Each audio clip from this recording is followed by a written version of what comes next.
Alright, once you're all set up, you want to go in here and make sure that you're nice and level.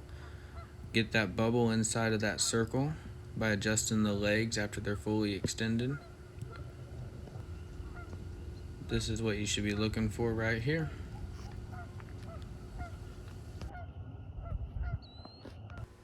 So this is the star app that I like to use. I use it to find the positions of the two constellations that show up in the polar scope on the mount. Gets you a good idea of where to place that so that you can perfectly place Polaris inside of the small circle.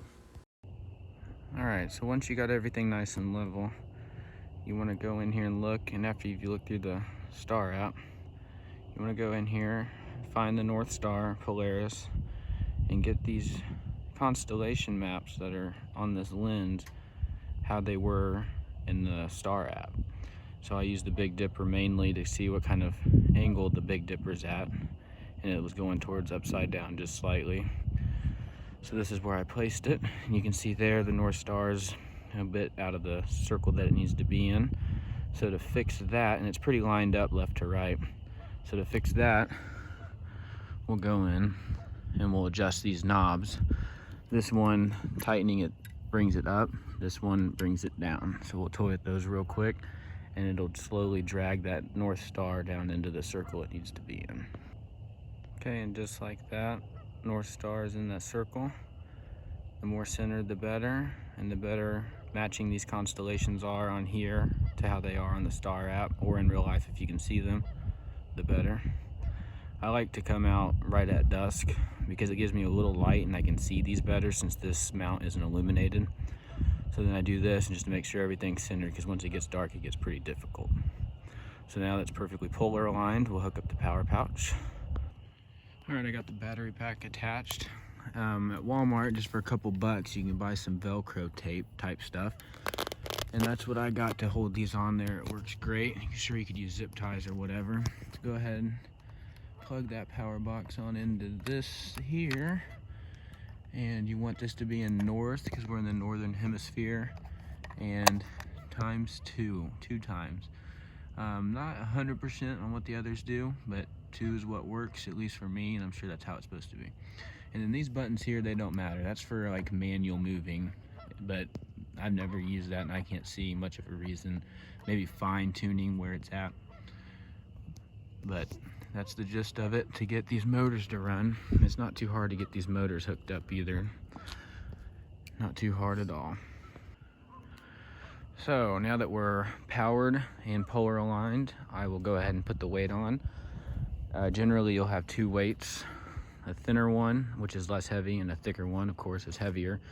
And adjusting them up and down on this bar is what you'll need to do, and find that perfect little spot for balancing.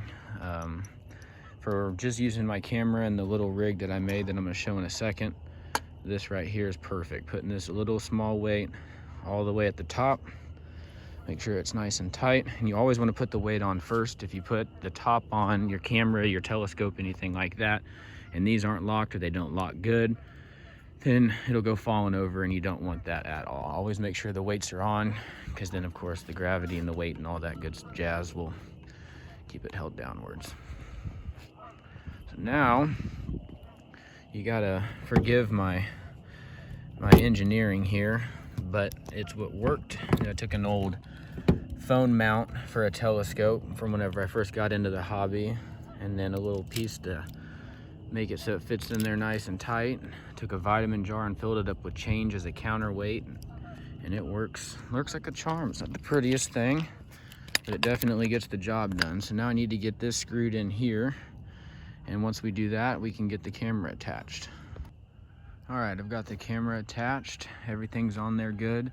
Depending on the weight of your camera and what you got going on back here, you'll want to slide and adjust this bar as well to make sure everything's nice and aligned. See, those locks are open. If it wasn't aligned, it would fall one direction or the other. This right here can fall if it's not aligned right, and then this in here will swivel as well. So it takes time, but it's really not that hard. None of this is really that hard. And I know it was really discouraging in the beginning for me, but I can encourage you, it is not hard one bit whatsoever. Another somewhat important thing I failed to mention is I'm not 100% sure on how most cameras get attached to their rails and then to the mount. I just went to the hardware store with my camera and got a length screw that seemed like it'd be the right length with the right thread to thread into the camera, and just goes through this hole and threads into the hole in the bottom of the camera that you would use for like a normal tripod. Works great, and it was only like 5 cents. We're all set up here. I'm running a Nikon D5200. It's unmodified right now. I'm getting the modification done fairly soon with a Tamron, what is it, 70 to 300 millimeter lens. Nothing fancy about it either. And that's the rundown on the camera. So on the Nikon D5200, there's a little switch up here near where you put it in manual or auto. And you flip that switch to get you in like a live view mode.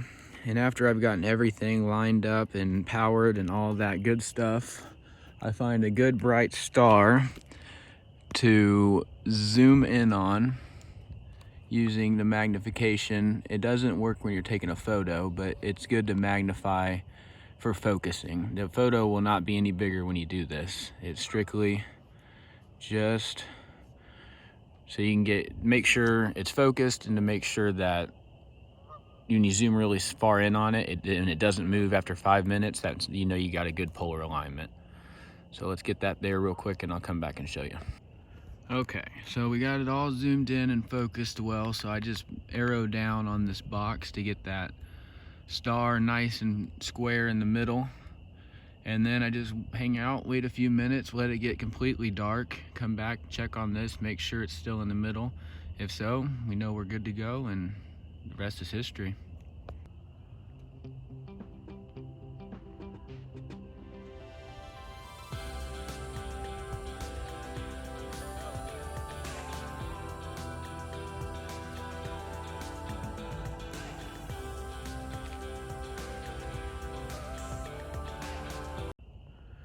All right, it's been probably 3-4 minutes.